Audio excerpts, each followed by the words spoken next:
Hello, everyone. This is Dr. Anthony Criniti IV here, also known as Dr. Finance. I have an amazing guest today, Mark Victor Hansen. He has the record for the #1 bestsellers, New York Times bestsellers, and also he is the co-author of Chicken Soup for the Soul series, sold over 500 million copies, folks. Also another record. So let's give a warm welcome from Mark Victor Hansen. Welcome, Mark. How are you, sir? Perfect. Thank you for having me. Delighted to be with everybody. Like I said to you, I want everyone to have an abundant life, abundant love, abundant joy, happiness, success, and spiritual awareness. How's that? Oh, that's great. Thank you, Mark. Appreciate it. We had a great Clubhouse event on Saturday night, and we had a few thousand people come in there. And really turned it out. So thanks again, Mark, for joining us. I'd like to get started with, I usually have the guest speakers tell their story instead of me going down a whole bio. You want to give us a quick summary of your story? Sure. My parents were wonderful Danish immigrants, and we didn't have many books in the house. And here's what most people don't know is that from first grade to sixth grade, I was in remedial reading because we had language difficulties, and that wasn't, it was not.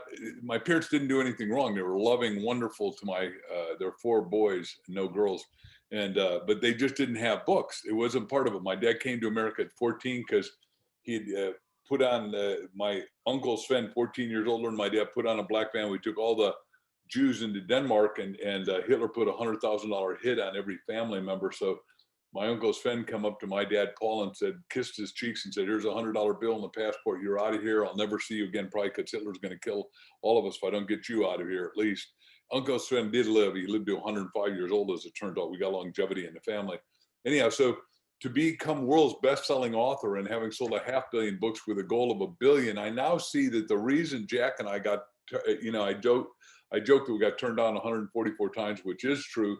And I said, they all said, "Hit the road, Jack." And I said, what I realize now with 30 years of that under my belt is I wrote that we were going to sell 1 billion books. And if I were a publisher, and I'm now with 7 major houses because I've written 318 books, as you know, if I were a publisher and I look and go, this guy's written a while of business, he's going to sell 1 billion books.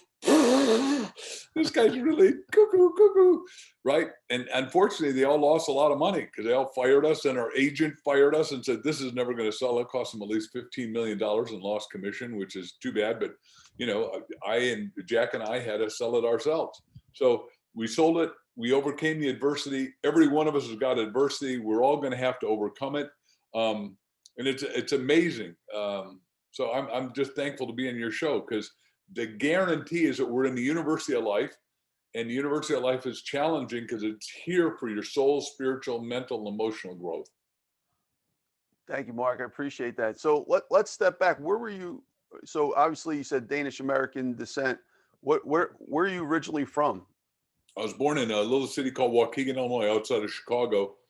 And it was a hometown of Jack Benny and myself, and they made Jack Benny High School. Now there's somebody saying they're going to make the railroad a Mark Victor Hansen railroad, which I think, wow, that's cool. I don't know if it's going to happen, but it's sort of an interesting little notion. I don't personally care, and I've got no energy on it. It just happened. So I thought, well, okay, cool. I mean, everybody says, well, what's your legacy? My legacy is books, because I want everyone to be able to read. Right now, we got 4 billion of us that can read on the planet out of 8 billion, and 4 billion who can't read. I say, and I think you'd agree with the cliche, because you and I are co-authors of a lot of different authors of a lot of different stuff, is the only way to be freed is to read, right? It seems so simple, but if people who can't read, and now what we're saying is all the future of books is going to go in the cell phone, and I'm going to do everything I can to change that to get everybody, 100% of the people, to read and be freed. And to really do economics, you got to have freedom, right? I mean, the only time depression happens is when 2 things happen, in my understanding. If you got different understanding, correct me. But number 1 is when we cut off trade. Well, hell, that's what COVID did. We cut off trade to the whole dang world, which is tragic, obscene. And then number 2 is when we're sequestered in fear. Well, we're sequestering fear, and what FDR, a Democrat, said was, you have nothing to fear, but you know the line, right? Fear itself. Right. And so what we got to do is banish all fear. And that's why podcasting is so beautiful, because, I get hundreds of letters every day saying, your podcast gave me hope again and future. And that's all I want to do today on this podcast with you. Thank you, Mark. So, all right. So you grew up right outside Chicago, and then can you walk me through, like in like 2 minutes or less, what happened after that to get you to this point? So you went to where'd you go after that? Okay, so I'm in high school, right? And I've been in remedial reading with this great little lady, white-haired lady from first grade to sixth grade, learned how to read. In high school, I am now getting really good at reading, but I'm in an English class, honors English with John Reinhardt, and he just wows my soul. The guy's a thespian. He's bigger than life. He makes the story. He makes you watch the evening news in the old days, because remember, I'm 73, Walter Cronkite. Well, Mark, what does Walter Cronkite have to say about Shakespeare's line, blah, blah, blah. And I thought, wow, this is great. But we're in that room the day John Kennedy got killed. And it's 2:15 in the afternoon. The principal comes over to the intercom and said, the president of the United States has been killed down in Texas. We're all released. We're all free. John Reinhardt slammed his hand down and said, boys and girls, we're not. I want you to call your parents, and we're going to talk about what John Kennedy meant. Now, understand, we've been studying that he was creating Camelot, and we had to read King Arthur as one of the many things we read, where the round table, everybody was equal at the table. And he said, we're going to talk about this, the greatest president of probably your lifetime up to now, until, and I said, no politics, but this isn't politics, this is history. And no one left until 6 o'clock. And my parents said, well, what did Mr. Reinhardt say? I said, everyone got to talk. We all got to have our feelings and our emotions. And I thought, wow, reading really does hold models. It does hold insight. It does hold, it's got gravitas. It is gravity to how to model your life to make it better for now and forever. So I got that. Then I had a rock group and made a lot of money in a rock group right after that. Went to college, and fortuitously, Harvard, Wharton, Yale, Stanford, all those schools were firing everybody. You won't believe this, at age 65. Today we call that ageism. Back in the 60s, late 60s, that wasn't ageism. So all those guys that got fired at Harvard, Wharton, Yale, Stanford, Cambridge, all came to the president of our university, who became my good friend, as I was running for student body president, Mark Victor Hansen, and got it. But the point is that we got Buckminster Fuller, our school. Dr. R. Buckminster Fuller was Einstein's best student. And he said, look, I'm going to show you how to make Einstein understandable, but we're also going to, he created World Game, which I worked on with him for 7 years in graduate school, how to make the world work for 100% of humanity, how to make us economically and physically successful. Now, he is trained in World War, remember, he was born in 1895. So by World War I, he was there trained along with Winston Churchill, because he's one of the smartest guys on the planet, in wargaming. And he said, we got to switch wargaming to peace gaming. And I said, whoa, that works for me. And so, I mastered that. I mastered Bucky's geometry, which is called, it's pretty esoteric, but synergetic energetic geometry. Like my grandkids say, do you know math? I said, mm-hmm. I'm like super good at it. Anyhow, so, and I've obviously known how to count for a long time. So I am very thankful to have had every adversity I've had, because I believe a lot of people are hanging on by their fingernails right now, like I was. And then I also, because I tried to be Bucky in 1973 and 4, I had a business. I built geodesic domes, Wall Street Racquet Club, Botanical Gardens, aviaries, but I went bankrupt like that. And you asked, I'm going to teach asking today with you, but if you ask the wrong question, I said, oh my God, what if I go bankrupt? I went to the New York Library, biggest library in the world at the time, multi-million books, how to go bankrupt by yourself. And I went, today I look at that as my best, worst experience, because I did want to commit suicide, but luckily, and we'll talk about it, I asked myself what to do, and I wanted to speak, and then I wanted to write, and I'm over generalizing because you gave me 2 minutes, and I'm trying to push a whole life in 2 minutes. I put a lot of pressure. That was great, though. Thank you, Mark. All right. Well, thanks, Mark. Yeah, so we're going to get into all those topics, and I have so many questions for you, which will definitely cover what you want to cover, especially about the book Ask and By the Way. So here we go. There you go. Look at that. We both have a copy, didn't it? We should take a snapshot if I knew how to. I don't know if you do. Here, I don't know. Here, let's see if I can do that. I got my little phone here. I'll just do it. How's that? Whoops. I have never done that before, but we will make it happen. We had Eric Swanson on here. You figured it out. Here, yeah. You want to hold that up, and I'll hold it up. And, sure. Yours you can hold it right side up. I'll send you a copy. I got your phone. That's cool. Okay. Everybody out there, this is, By the way, when I was building the geodesic dome building business, I started in Boulder, Colorado, where I was being a university professor and all that good stuff at University of Colorado and Boulder Valley Institute. And it is fascinating that when I built a little geodesic dome kids play toy, and I get to sell to Roger Horchow. And Roger Horchow had gone to law school with one of my investors, and he said, "Be crassly commercial if you want to sell," which means you got to know marketing and you got to know sales. And obviously I learned that over time. And here's the good news. It's learnable, teachable. And there's plenty of us trying to share it with everybody so we can all master the fine art of marketing and sales. Whatever you've got to market and sell it. And folks, he is a master of marketer, like literally my idol here. I mean, he's the highest that I can possibly get to doing what I'm doing from the book side. I mean, it's just the #1 nonfiction bestseller of all time, like 500 million books, and you're going for $1 billion, I believe. I thought I heard that at one point. That's correct. Well, that'd be incredible. It's a dream, impossible dream. All that good stuff. If you could do a $500 million, you're only doubling it. You went from 0 to a $500 million. I mean, that's crazy to go from one more step to where your new goal is. It's only doubling. That's nothing. Yeah, right. The interesting thing is that the other day I'm on the biggest show with Amazon bestseller list with Mark Devereaux. He is a great guy. And he says, you're the Roger Bannister of books. Do you remember who Roger Bannister was? Yeah, a little bit. He ran the 4-minute mile in 1953. And I said to Mark Devereaux, I said, "Hey, do you know what happened the week after that?" I said, "I'm honored with what an accolade that is." He said, "No, I haven't got a clue." I said, "The next week, 119 people did it." Now, Roger Bannister was a medical doctor, and everyone knew that if you run a 4-minute mile, Tony, your heart's going to jump out of your chest. You're going to die right on the spot. And obviously, he didn't die, so suddenly 119 people did. Now we got people doing marathons almost at that speed. The point is, he said, "Well, what does that mean?" I said, "Look, I broke the barrier of selling more books. I went 59 times #1 in New York Times, but I'm #1 right now in Vietnam with a couple books, and #1 in Greece and a few other places. So it's not a limitation. For the first time, we can sell globally." Right, thanks to Amazon and a few other interesting things, but internet and cell phones and all that. But the point is, I'm setting the barrier. He said, "Well, give me an example." I said, "Well, 3 years ago, there was never a $1 trillion company, and now we have 5, and we got two $2 trillion companies."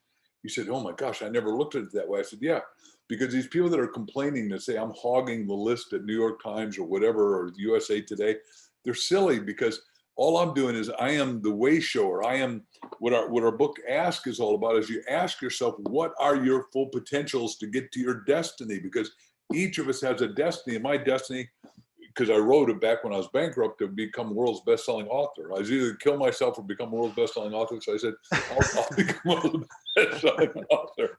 And today, it's easy to laugh at that. But when you don't have any money and you can't afford to eat, I know, I've been here. It's sour. Yeah. It's pretty crazy. Mark, hey, how about another goal? How about to do the same thing in fiction? Well, that's what we're doing. We just started a brand new company called Mark Victor Hansen Library, which is, we're at the Zenith. And if anyone wants to get it, they got to go to our, my right hand is Preston Weeks, but we are going to even ghost it, because 95% of all books sold happen to be fiction. I don't know if you knew that. And most 95% of the people can't write. So what we're going to do is help them write. We're going to take their story, a true story, fictionalize it, multiply it, and we're only going to help 1,000 qualified people to work with us. So I didn't expect you to ask me that question, but we're going to go do new wonders, because remember, I'm here for one reason, just like you are, to push the edge of the envelope, to see what is peak performance for you without denigrating or dispelling or ruining yourself. In other words, I believe in working hard and getting great results, but we're also taking good vacations. And I've literally been around the world, opened up the pyramids in Guatemala, did cool stuff, because when I was reading Ernest Hemingway, I thought, wow, he did all those cool things that way, but I'm not wanting to be in a war. So what would be the coolest things? I've climbed Kilimanjaro and Machu Picchu and Fuji in Japan and all that, and Whitney here in America, of course. So you and I are here to do super cool stuff, and being an author, being a speaker, being a thought leader is one of the fun ways. Now, that's not the only way to make a fortune, but when you make a fortune, what do you want to do with yourself? That's what Ask is all about. You got to ask yourself, what do I want to be? Who do I want to be? What do I want to do? And what do I want to have? And Mark, the reason I just brought that idea up was because if like you said, you're using your statistic, 95% of all books are fiction. You did what you did in the little small 5%. Now you got 95 times more power if you go into the other realm, and that can make you make your billion goal, I would think, Well, really not fast. only is it going to do that, we're talking to people about in this book. We started with a fable, which no one in a book like Ask Nonfiction ever started with a fable. So, as you know, I have three principles, and in my businesses and my books, they got to be unique, they got to be transformative. It's got to be inevitable that once somebody gets it, they can't not talk about it because they read it and they go, "Oh, that's me. I got to go tell my wife." Like people read the story of Michaela, the fable of Michaela, and they say, "I can't believe it. I woke up my wife and I read it to her. I woke up my teenage kids. I read it to them." You know, it is and that's why it keeps selling out everywhere. And like Saturday, about 6 weeks ago, we called up our publisher and said, "Hey, look, on Amazon, it's gone from $14 a book to 38. We're out of books." He said, "Aren't you glad?" I said, "You got to solve it. I want people to have books. I don't want somebody gouging the price at Amazon at $38 because there aren't any." He said, "What do you want me to do?" I said, "Well, you know how to do POD, print on demand, where we got 11 places in America now that can print them one every 6 seconds. I don't know if you know that or not, but it's really cool." So we're fighting. My wife and I wrote this book together. Our hardbound is competing with the paperbound. Nobody has ever done that. Most people sell the hardbound as long as they can and then go to paperback. We ran out of hardbounds and it takes 8 weeks to get a hardbound. So I said, "Good, let's compete with ourselves." And the publisher said, "Boy, you're the only author that'll do that." I said, No, I can't let people wait 8 weeks because they'll forget about it. If Tony gets enthused to read Ask, The Bridge from Your Dreams to Destiny, and doesn't get the book for 8 weeks, when the book shows up, he goes, "What is this?" You didn't even remember that you bought it. I ordered it 2 months ago. I'm sorry, what? I ordered this 2 months ago. What's this? Yeah, but don't you once in a while have books show up that you forgot that you Oh, ordered? it's annoying. Yeah, I'm like, I'm just like, why do they take so long? It's just crazy. Yeah. Well, that's why right now the supply chains are all screwed up, and hopefully that's only a temporary American phenomenon. Yep. Thank you, Mark. All right, Mark. So we're going to get in some of the questions we had on Clubhouse. So I'm going to try to give you the ones that will keep it tight to about 2 minutes. Thank you. Here's an easy one for you. How does it feel to have the record for having the most New York Times bestsellers? First of all, I love it, but I want to break my own record, because what I believe is that every one of us, if you believe, I'm writing a biography now, so I'm deep into the Bible, but the Bible says in Ephesians that you're God's greatest masterpiece. Therefore, you're supposed to be a record breaker and a history maker, it says. So I said, well, wait a second. If that's true, yes, I've broken a record. And a lot of people, people who aren't at the same vibration as I am or the same frequency and willing to modulate their frequency and keep changing and get better, say, well, why don't you retire? You got enough money. Hell, I had enough money to retire at 31. I'm not 73, but I'm going to live to be 127 for adoptions for renewal. The question isn't how little can you do to cool your jets. It's how much can you do, because self-esteem, self-confidence, self-image, self-awareness comes inside out, recognizing what your potential is and recognize your potential in every area so that you multiply it and magnetize it and magnify it and fulfill it. So you're thrilled. Like, I'm happy every day. I really love getting up. I love working, and yet I sleep like a little baby, as does my wife. And we have, forgive me for bragging one more time, but we got 5 kids and 6 grandkids, and we love them, and luckily they love us. We're having a time of our life, and I can tell you that I get probably 10 or 20 calls a day on different stuff, and usually I can help pretty quick with it. So I'm very thankful being in the position I am, but it's not where I want to be. I want, literally, if Solomon's the richest man ever, who's worth $4 trillion, you can go look it up and read, even in the Bible, why he got all that wealth, but and watch the films on Netflix. But the point is, he said, you're in my obligation as one. Be an influence. If you cut the mustard like we both have, you've got to be, Psalm 72, be an influencer of influencers. I don't know if you know the line, but isn't that impactful? Your job isn't done because you're here to be an influencer of influencers. And I would add just one word that Solomon didn't, and that is be a positive influencer of influencers. Yeah, exactly. Right. Like, we have a lot of influencers out there. How many of them are actually heading in the right direction? for Right. the world. I think Solomon would let me do that edit. Yeah. I wasn't there to edit him 6,000 years ago, but I think he'd accept that. Thank you, Mark. Appreciate it. Great response. All right, and we talked about writing and speaking. You know, some of the world's biggest leaders have a speaking quality or a writing quality, and or both. Do you think that writing and speaking is one of the noblest professions? And just to give you a preface to that question, like in academia, I reached the highest level. I was university professor, taught at 6 universities. But you know, there's even at that level, I realized there's something missing for many educators. Those who are educators, haven't wrote a book or haven't jumped the fence into the speaking, like where I'm at right now, which is new in my world. I think they're missing the boat, because to really get that influence out there, to really get the word out there, they have to cross the bridge of both writing and speaking. But I don't want to influence your answer. I'm just giving you a basis for what that question is. So again, the question is, do you feel that writing and speaking are the noblest of all professions? Wow, that is the question's a great question. The word noble is an interesting word. We ought to define what noble means. But let me answer yes and say that I've owned I've owned a couple of giant companies. One that did 100 million, but a year with 387 employees. But I believe I own Mega Speaking because I wanted to teach everyone to learn how to speak from the peak. Because even the richest investor in the world, Warren Buffett, says the most important thing you can do is invest in yourself, which is attend seminars like you and I give, and read self-help action books as that. And then number 2 is that he took the Dale Carnegie course. He said the Dale Carnegie course was more important to his advancement than undergraduate or attending Columbia University under Ben Graham. So, you know, is speaking critical to even the best investor? And the answer is 100% yes. On the other, and by the way, that's clear here and clear. One of my students in China, the richest guy in China, who's in jail, unfortunately, right now, Jack Ma, you know, we'd stay up.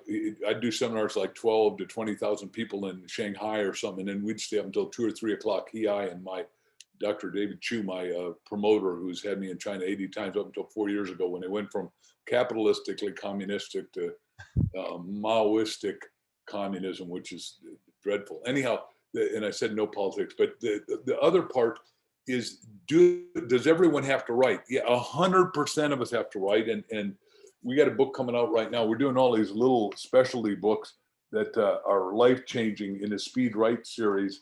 And they look sort of like this. They really cool. But we got one coming out, Speed Write Your Autobiography, because I think everyone ought to, and it's a little book, because I think little books are going to sell, which everyone's got something that they got to share with everybody. There's a Speed Write Your First book in 90 days, but I'm saying everyone's got to speed write their autobiography, and you ought to do one every decade, every 10 years. So when you're 20, you write whatever you know then, 30, 40, 50, 60, 70. And you know, it's amazing. I'm working with, you know, even talking to the guy at Ancestry.com, the guy who invented it, who you had on the other day with us, and Preston, and it's amazing, you know, what we can do, because the world needs, each of us need all of us, Jim Rohn said, and all of us need each of us, but we need to make our contributions as a speaker and a writer. And when you learn how to speak, you're going to have some people attack you no matter what you say. So what you got to do is have a Teflon skin and become rejection proof. And the way you do that, as we teach in our Ask book, is one clean 4-letter word, N-E-X-T, next. You just say next. When 100 people reject us, we just kept saying next. When our agent rejects us, we kept saying next. In business, my hero, Elon Musk, you know, he's told he's got to shut down his whole company. Have I told you this story yet? No. Yeah, the governor says you cannot make any more cars. So he immediately knew that they didn't make enough respirators at 3M. So he calls up 3M and said, look, I have 3D printing. I got metal, I got manufacturing, I got 90,000 employees.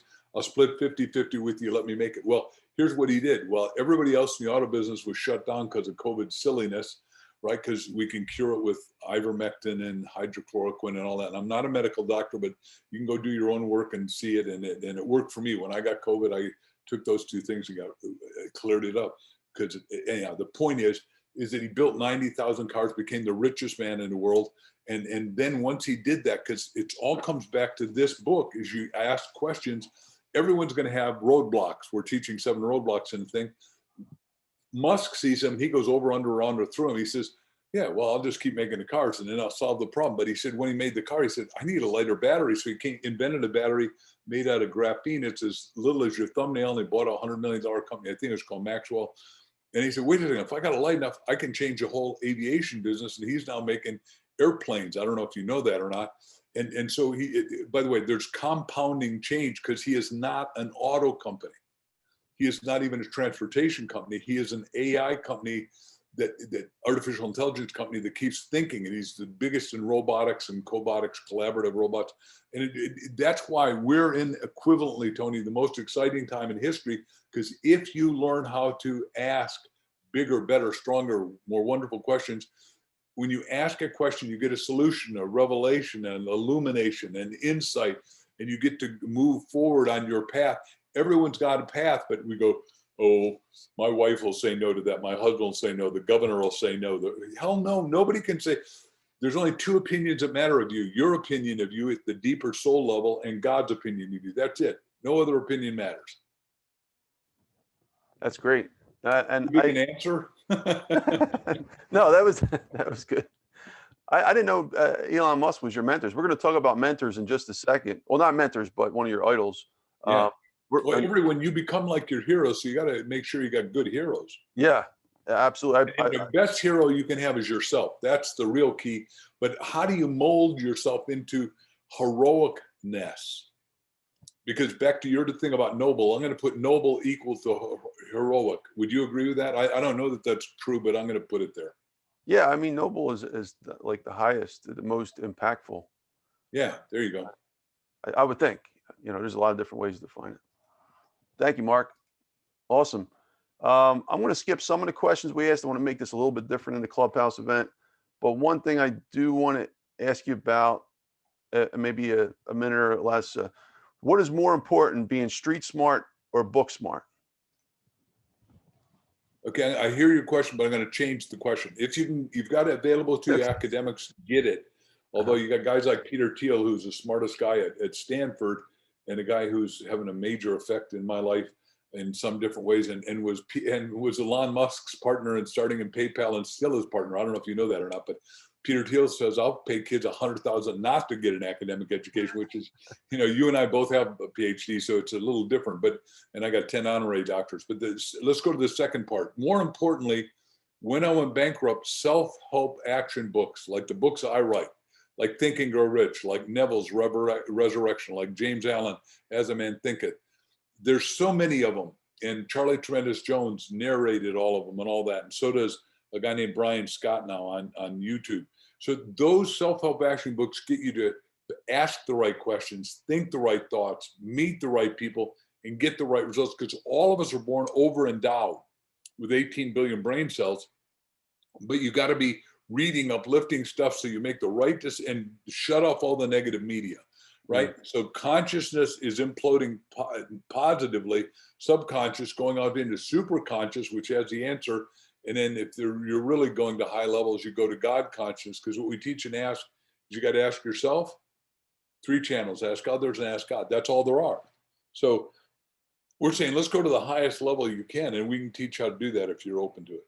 Well, yeah, not only do both of us have PhDs, we also have PhDs in street education. That's why I asked you that question. So let me rephrase it. If you got stuck on an island, right, and you could only pick one person, would you pick a guy from the streets with no academic education, or would you take a PhD professor without any street education? Again, I'm going to re-vector the question. Okay. The only person I'd pick in the whole world would be my wife if I had any choice at all, because she is the wisest, most beautiful, wonderful woman. And while she's got a great education, she's got the best self-education, because she is an omnivorous learner, and she and I would figure out how to do it. And we did read a book about how to live on a desert island once these people had crashed in the Maldives, which is curious. You know where the Maldives are by chance? Yeah. Uh-huh. Yeah.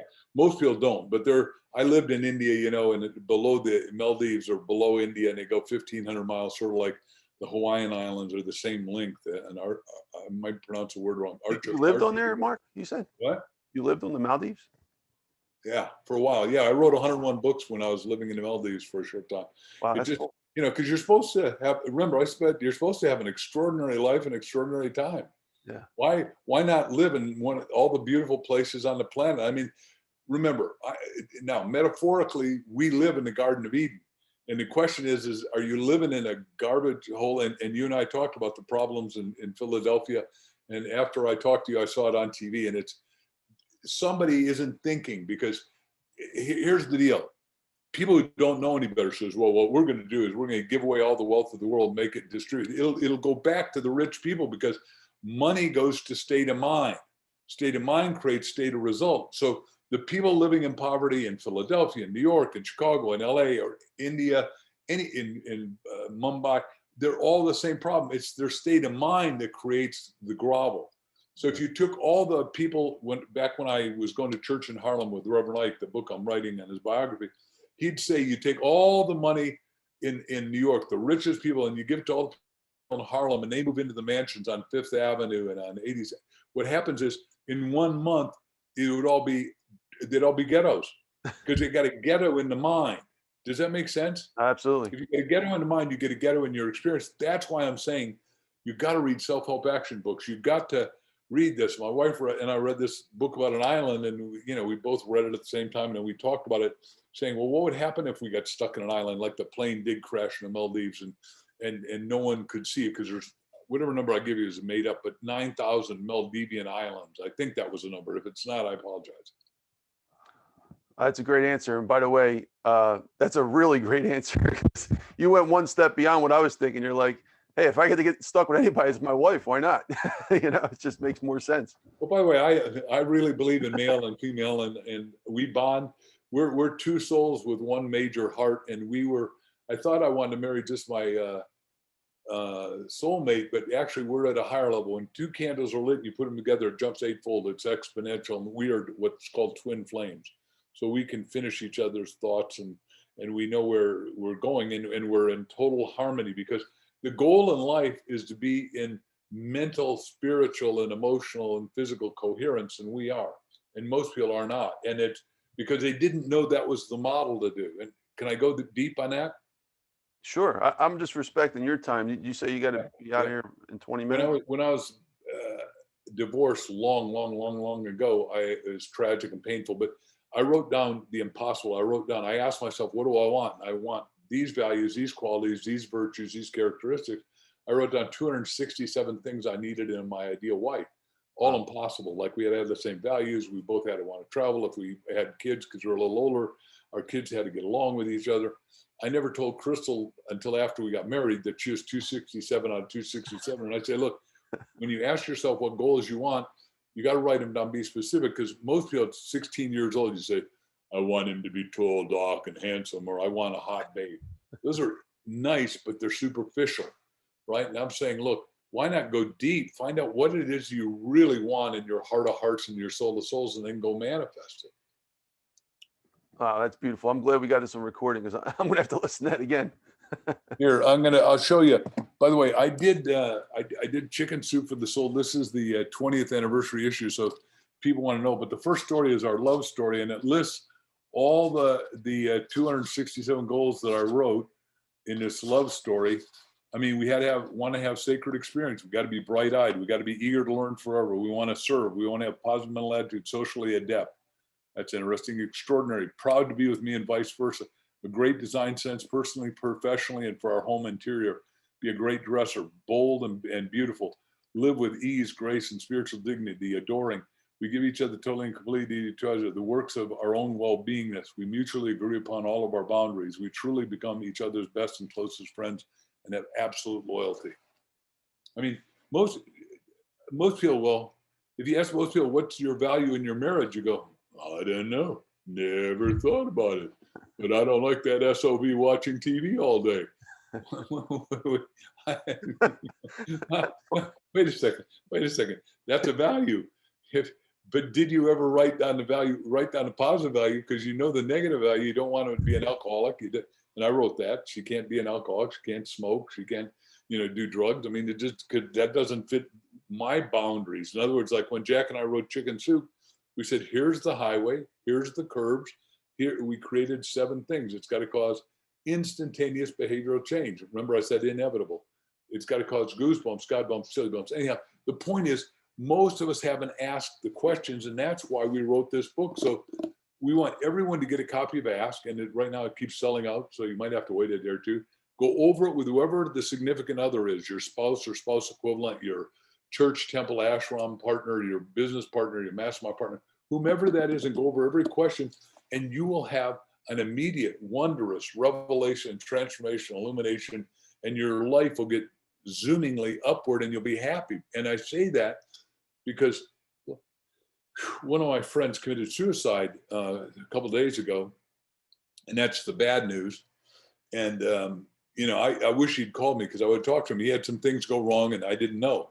And then, but the good news is he had heard me talk, and his partner called me and said, in his will, he wrote that because of you, he gave all of his body parts away. So he gave his 8 major body parts, and somebody got his lungs, somebody got his heart, somebody got his liver, because when he hung himself, he was brain dead, but his body was still alive. So they took his body parts, and he said, they got the 9 pints of blood, so 27 people get to live because of you telling them to give all your blood away when you die. And then he had the best skin in the world. He was a nutraceutical company guy owner, and they took the skin off his back and legs, and he's helped more burn victims and cancer victims than anybody. So I did yesterday on YouTube, because I want everyone to go to my YouTube channel. But I said, look, you and I read the same book in high school. It's the best of times and the worst of times. Well, so I came up with, I thought that's not clear. It's the best of times if you make it the best of times. And look, this is the worst thing, that somebody committing suicide is not a good idea in my mind, but suicide's going rampant. And right after that, a little 12-year-old girl that as a Girl Scout trying to get the Golden Award. Now, all my kids have been Girl Scouts or Boy Scouts. I really believe in both organizations are equivalents of those organizations. But the little Girl Scout says, Mark, I don't know you at all, but I'm trying to win this Golden Girl Scout Award and stop suicide in Girl Scouts because they've been COVID confined too long and they need to have social togetherness. And you say people got to be passionately on purpose about something toward their destination. Would you do a video for all the Girl Scouts of America? I mean, this came right on top of this guy's suicide. So I wrote her back a long letter. I said, not only I'll do that, but I am friends with the 3 biggest psychiatrists known in America, probably Daniel Amen, Fred Moss, Lou Tartaglia, and I'm going to ask them to do the videos too for all the Girl Scouts. I mean, there's 16 million of them. And I said, it isn't okay that any kid even can contemplate. Do you have any kids, Tony? Yeah. How many? 3. Well, you don't want them contemplating suicide, right? Because they got a pimple, or they don't like themselves, or they've been watching too much TV or TikTok or whatever the hell they're doing, right? And so what I'm saying is, hey, wouldn't it be nice if we do that? So suddenly, I never planned on doing an initiative anti-suicide, but we're social animals. And that's what finance is all about, is giving you money freedom so you have life freedom, so you have social freedom, so you have giving freedom, so you have maximized freedom. And it only works in a capitalistic society where free enterprise is truly free. How's that? I know I OD'd you a little bit, but hope you don't mind. That's okay. Thank you, Mark. Appreciate it. And while we're on the topic of ask, in maybe a minute or so in regards to your book, how do you ask the universe for what you want? Wonderful question. So Crystal and I wrote this book, and we said there are 3 channels to asking. Ask yourself, ask others, and ask God. Now, the big guy said, asking you receive, but he never delineated or detailed how to do that. So what we're saying is, when I was bankrupt and upside down, I'll do it through the story. I was sleeping in front of another guy's room for 6 months, and I kept saying, God, what do you want me to do here? And God said, no, Mark, what do you want? I said, I want to talk to people that care about things that matter, that would make a life transformative difference. Miracle number 1. Miracle number 2, I'm living in Hicksville, Long Island, New York. So you know that we are not high flying profiling. I go to my 3 roommates at breakfast. And I say, boys, you know anyone that's not a Broadway star, a celebrity, a famous person, a lawyer, a doctor, PhD, or something else that's speaking, that's young, so I can relate to him or her? Guy said, here is my ticket. You're going to hear the best young speaker you've ever heard, Chip Collins. He's out in Hauppauge, Long Island, New York. Bankruptcy courts taking everything but this beat up old Volkswagen. I raised my little butt out there. That was the second miracle. I got a ticket to something I didn't know existed. Third, I watched this guy mesmerize the audience, Chip Collins, for 3 hours. At fourth, I go up to him and I say, Chip, teach me how to do the business. He said, look, kid, chance you making it is 0, 1 in 1,000 make it as a speaker. So go do a real business. I said, no, I got a lot of willpower. Let me make my decision. He said, okay, what? I said, I'll buy you lunch. He said, okay, I'll tell you what to do, but you got to stay out of real estate because I own the 5 boroughs of New York. You do life insurance. It's a bottomless pit for motivation. I said, okay. He gave me the questions. He taught me how to do it. Left for 2 weeks, came back. So the miracle was that I did it. And then all of a sudden I'm doing it. And what was amazing is how well it worked. It worked. And then people kept saying, well, do you have that in a book?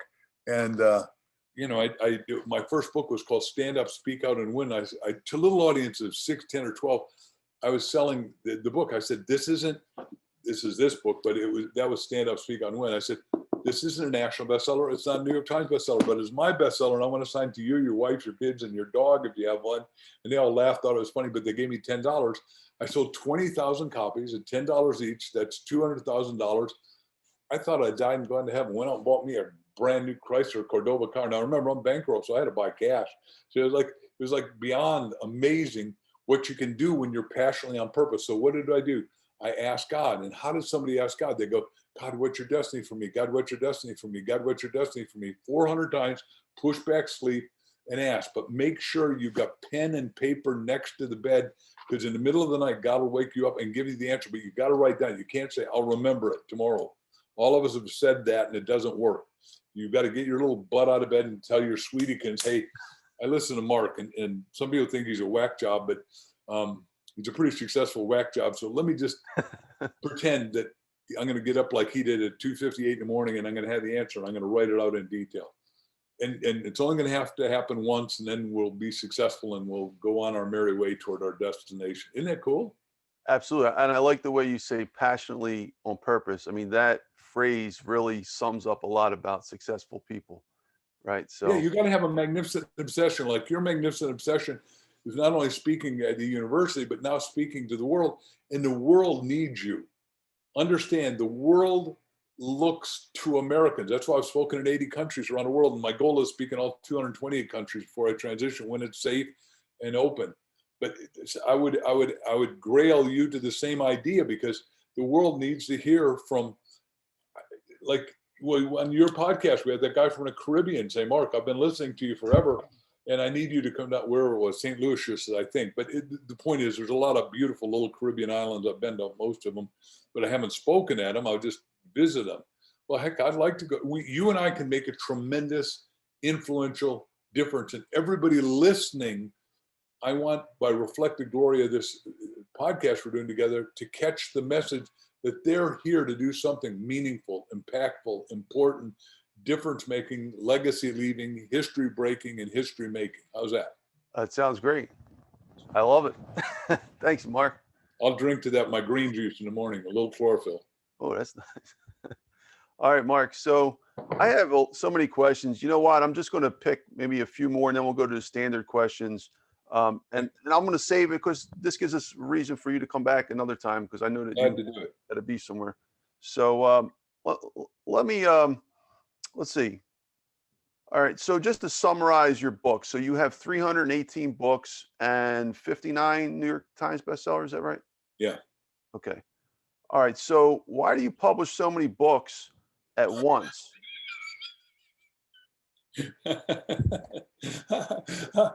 I'm not sorry. As an academic, I'm having a hard time on. I'm bowing down to you, because I'm trying to understand this. This is the academic problem in me, right? Like, I always first of all, I didn't write 318 in 1 year. That's over 44 years of writing, so that's a lot of books, right? Like back at Stand Up, Speak Out and Win. But once you do one, as you've heard me teach, and we can go to HansenInstitute.com. We teach you how to write a book, because I did a book on. You have a book in you, but I teach that you should never write one book at a time. You should write 2 or 3, because you have writer's block on one book, but if you got 3 books, you'll never have writer's block on all 3 at the same time. And we tell the story about Steve Allen, who's totally dyslexic. And I did the last meeting with the guy who created The Tonight Show and 7,000 major songs, like I'm Into Something Big, and a lot of Broadway plays. He was prolific, but he like my friend Richard Branson, could not read except backwards and upside down. And what was so fascinating is that he was working on 28 projects at a time. And this is way before, this is when tape recorders existed. So he had to dictate everything. And he dictated on, because he said, you get writer's block on this play, I'm into something big. But, working on a TV show or a movie or a book. And, I did the last meeting with him at a Barnes and Noble, and he was just amazing. And then he died the next day. But Steve Allen, and we did him in our Chicken Soup for the Writer's Soul, which is a great book you might want to look at too. So, but he said, never write one book at a time. And I thought, I haven't. I've been writing a couple books. Like right now, I'm writing 7 different books simultaneously. So, you don't, and it keeps you excited because your mind wakes up with ideas, and each book wakes you up to ideas in the other books. Does that make sense? I've never said it before, but I hope it's logical. Is it logical? No, it's very logical. And I'm relating it to myself. I do write one book at a time, but I didn't realize I was doing this. I wasn't just writing one book at a time. Whenever I had ideas, I got like enough books to write for 200 years, probably one a year. And as I would go through a book and I would really zone in on that topic, I would throw it into a list of other books that I could write. So, okay, I got to do this, then we got to finish. This is the newest book I just came out with this week called How to Think Bigger Than You Ever Thought You Could Think. And the story you want to read and get this book, and I'm sorry I don't have one to give to you, but is a story about the richest guy at Harvard that's a writer, is my friend who I've never met except by telephone, and he would tell you, he argues with me whenever he gets on the phone with me, is Dr. Jeffrey Lant. But Jeffrey Lant's the only guy I know with a 10-year writing plan. He was Phi Beta Kappa at Harvard, and Jeffrey's got a 10-year writing plan on his wall of what he's writing. So whenever he comes up with an idea of that book, he puts it in. He's got like 7 computers in his office in Cambridge, which I'm planning on visiting. We're invited back east, and we're going to do it. But you will absolutely love reading the story about Jeffrey Lant. I don't know if I can find it real quick, but I am just so thankful for Jeffrey Lant teaching me all that stuff. And then he says, write just 2 hours a day and figure out how to take articles, put them into pamphlets that you sell that go into books, and the pamphlets that sell them all electronically. And he totally self-publishes. He's a mensch. And you got to do one more question, and I apologize, but I got one more other podcast that we pre-booked, and I don't know how to get out of it. It's okay, no worries, Mark. I'm going to give you questions that we can do in like 30 seconds or less. We'll go right to the end. And I'm sorry for that. Yeah, no worries. So what are your favorite financial books? Just name 3. Well, philosophically, I like Think and Grow Rich the best. I've certainly read every book about and by Warren Buffett and all this stuff.